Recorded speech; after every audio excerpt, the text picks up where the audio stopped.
ആകാശവാണി. നമസ്കാരം. പ്രത്യേക വാർത്താ ബുള്ളറ്റിൻ വായിക്കുന്നത് ഹരിഷ്ണ. ന്യൂഡൽഹിയിലെ രാഷ്ട്രപതി ഭവനിൽ ഇന്ന് രാജാജി ഉത്സവ് ആഘോഷിക്കും. സ്വതന്ത്ര ഇന്ത്യയുടെ ഇന്ത്യക്കാരനായ ആദ്യ ഗവർണർ ജനറൽ സി രാജഗോപാലാചാരിയുടെ പ്രതിമ രാഷ്ട്രപതി ഭവനിൽ അനാച്ഛാദനം ചെയ്യുമെന്ന് പ്രധാനമന്ത്രി നരേന്ദ്രമോദി പറഞ്ഞു. മാർച്ച് 1 വരെ നടക്കുന്ന രാജാജി ഉത്സവിൽ സി രാജഗോപാലാചാരിയെക്കുറിച്ചുള്ള പ്രദർശനവും നടക്കും. നിയമസഭയിൽ ഇന്നും പ്രതിപക്ഷ ബഹളം. 15ാം കേരള നിയമസഭയുടെ 16ാം സമ്മേളനം ഇന്ന് പുനരാരംഭിച്ചപ്പോൾ തന്നെ ശബരിമല വിഷയമുന്നയിച്ച് പ്രതിപക്ഷം ബഹളം ആരംഭിച്ചു. സ്പീക്കറുടെ ഡയസിന് മുന്നിൽ പ്ലക്കാർഡുകൾ ഉയർത്തി മുദ്രാവാക്യം വിളിച്ചും നടുത്തളത്തിൽ കുത്തിയിരുന്നും പ്രതിപക്ഷം പ്രതിഷേധിച്ചു. പ്രതിപക്ഷവും BJPയും തന്ത്രിയെ മുൻനിർത്തി ഒരുമിച്ച് നിൽക്കുന്നുവെന്ന് മന്ത്രി MP രാജേഷ് പരാമർശിച്ചു.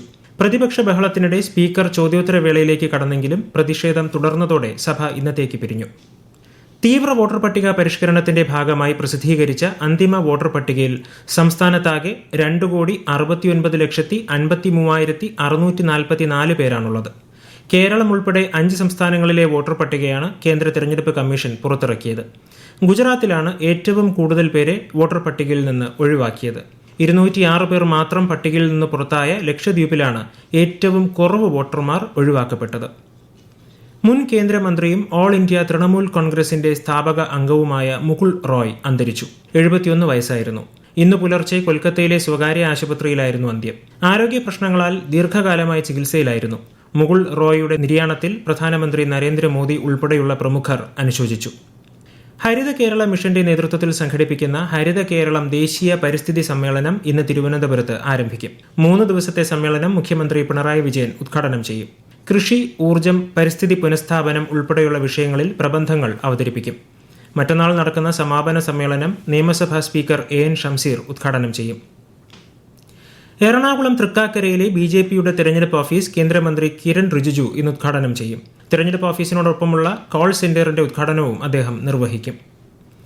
നിയമസഭാ സാമാജികർക്കായി നിയമസഭാ ഹോസ്റ്റലിൽ നിർമ്മാണം പൂർത്തിയായ ഫ്ളാറ്റ് സമുച്ചയമായ പമ്പ ബ്ലോക്കിന്റെ ഉദ്ഘാടനം നാളെ മുഖ്യമന്ത്രി പിണറായി വിജയൻ നിർവഹിക്കും.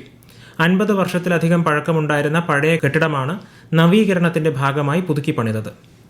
തിരുവനന്തപുരം ആറ്റുകാൽ ഭഗവതി ക്ഷേത്രത്തിലെ പൊങ്കാല ഉത്സവം ഇന്ന് ആരംഭിക്കും. വൈകിട്ട് 5:30 ദേവിയെ കാപ്പുകെട്ടി കുടിയിരുത്തുന്നതോടെയാണ് ഉത്സവത്തിന് തുടക്കമാകുന്നത്. ഉത്സവത്തിലെ പ്രധാന ചടങ്ങുകളിലൊന്നായ തോറ്റംപാട്ടും ഇന്ന് ആരംഭിക്കും. മാർച്ച് 3 ആറ്റുകാൽ പൊങ്കാല. ISL ഫുട്ബോളിൽ ഇന്ന് മോഹൻ ബഗാൻ ചെന്നൈയിൻ FCയെ നേരിടും. വൈകുന്നേരം 7:30 കൊൽക്കത്തയിലാണ് മത്സരം. ഇന്നലെ കൊച്ചിയിൽ നടന്ന മത്സരത്തിൽ കേരള ബ്ലാസ്റ്റേഴ്സിനെ ഏകപക്ഷീയമായ 1 ഗോളിന് മുംബൈ സിറ്റി FC പരാജയപ്പെടുത്തി. കേരളത്തിൽ ഒറ്റപ്പെട്ട ശക്തമായ മഴയ്ക്ക് സാധ്യതയെന്ന് കേന്ദ്ര കാലാവസ്ഥാ വകുപ്പ്. വ്യാഴാഴ്ച വരെ ഒറ്റപ്പെട്ട ഇടങ്ങളിൽ മഴയ്ക്കും ശക്തമായ കാറ്റിനും ഇടിമിന്നലിനും സാധ്യതയുള്ളതിനാൽ ജാഗ്രത പാലിക്കണമെന്ന് കാലാവസ്ഥാ വകുപ്പ് മുന്നറിയിപ്പ് നൽകി. പ്രസിദ്ധമായ ചിട്ടികുളങ്ങര കുംഭഭരണി മഹോത്സവം ഇന്ന്. കുംഭഭരണിയോടനുബന്ധിച്ച് ഇന്ന് മാവേലിക്കര, കാർത്തികപ്പള്ളി താലൂക്കുകളിലെ സർക്കാർ ഓഫീസുകൾക്കും വിദ്യാഭ്യാസ സ്ഥാപനങ്ങൾക്കും അവധിയാണ്. പൊതുപരീക്ഷകൾ മുൻ നിശ്ചയപ്രകാരം നടക്കും. കണ്ണൂർ കല്യാട് അന്താരാഷ്ട്ര ആയുർവേദ ഗവേഷണ കേന്ദ്രത്തിന്റെ ഉദ്ഘാടനം മറ്റന്നാൾ മുഖ്യമന്ത്രി പിണറായി വിജയൻ നിർവഹിക്കും. ഉദ്ഘാടനത്തിന്റെ ഭാഗമായി കണ്ണൂർ പോലീസ് മൈതാനിയിൽ ആയുർവേദ എക്സ്പോയ്ക്ക് തുടക്കമായി. നാഷണൽ ആയുഷ് മിഷൻ, ഭാരതീയ ചികിത്സാ വകുപ്പ് എന്നിവ ഉൾപ്പെടെ 100ഓളം പവലിയനുകളാണ് എക്സിബിഷനിൽ ഒരുക്കിയിട്ടുള്ളത്. സംസ്ഥാന ചലച്ചിത്ര അക്കാദമി കണ്ണൂർ തളിപ്പറമ്പിൽ സംഘടിപ്പിച്ചു വരുന്ന 3ാമത് ഹാപ്പിനെസ് ഇന്റർനാഷണൽ ഫിലിം ഫെസ്റ്റിവൽ ഇന്ന് സമാപിക്കും. വൈകിട്ട് ക്ലാസിക് തിയേറ്ററിൽ നടക്കുന്ന സമാപന ചടങ്ങ് MV ഗോവിന്ദൻ MLA ഉദ്ഘാടനം ചെയ്യും. തിരുവനന്തപുരം ചേങ്കോട്ടുകോണം തുണ്ടത്തിൽ ട്രിവാൻഡ്രം സ്കോട്ടിഷ് സ്കൂളിൽ വൻ തീപിടുത്തം. 3 സ്കൂൾ ബസ് പൂർണ്ണമായും 1 ബസ് ഭാഗികമായും കത്തിനശിച്ചു. സ്കൂൾ ഗ്രൗണ്ടിൽ പാർക്ക് ചെയ്തിരുന്ന ബസ്സുകളാണ് അഗ്നിക്കിരയായത്. ഇന്ന് പുലർച്ചെയാണ് സംഭവം. തീ നിയന്ത്രണ വിധേയമാക്കി പോലീസ് അന്വേഷണം ആരംഭിച്ചു. തിരുവനന്തപുരം വിമൻസ് കോളേജിൽ നടക്കുന്ന ക്വാണ്ടം സെഞ്ചുറി എക്സിബിഷൻ നാളെ സമാപിക്കും. സമാപന സമ്മേളനം മന്ത്രി KN ബാലഗോപാൽ ഉദ്ഘാടനം ചെയ്യും.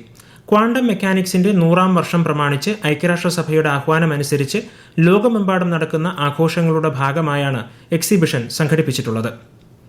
കേരള പോലീസിന്റെ രഹസ്യാന്വേഷണ വിഭാഗം രൂപീകൃതമായി 60 വർഷം പൂർത്തീകരിക്കുന്ന ഇന്ന് സ്റ്റേറ്റ് സ്പെഷ്യൽ ബ്രാഞ്ച് ദിനമായി ആചരിക്കുന്നു. തിരുവനന്തപുരം തൈക്കാട് പോലീസ് ട്രെയിനിംഗ് കോളേജിലെ മൈൻഡ് ഓഡിറ്റോറിയത്തിൽ നടക്കുന്ന ചടങ്ങിൽ മുഖ്യമന്ത്രി പിണറായി വിജയൻ ഉദ്ഘാടനം നിർവഹിക്കും. പ്രത്യേക വാർത്താ ബുള്ളറ്റിൻ കഴിഞ്ഞു. അടുത്ത വാർത്താ പ്രക്ഷേപണം ഉച്ചയ്ക്ക് 12:30.